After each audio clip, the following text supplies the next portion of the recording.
Alright, YouTube, I've made several videos about how the suspension is made front and back.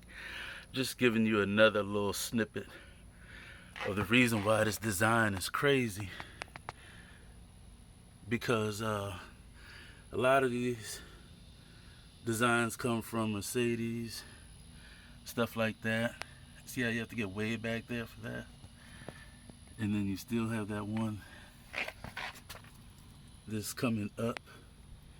You can kind of see it. We're trying to keep these things alive.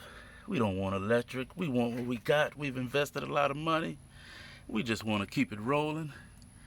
And I'm just getting ready to grease all this up because I'm getting some squeaking.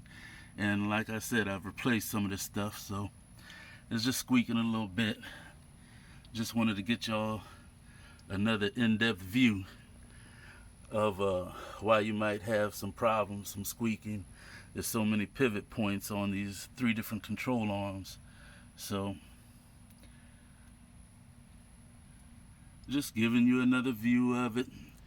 Roll on out after this and go ahead on about your day. Peace out.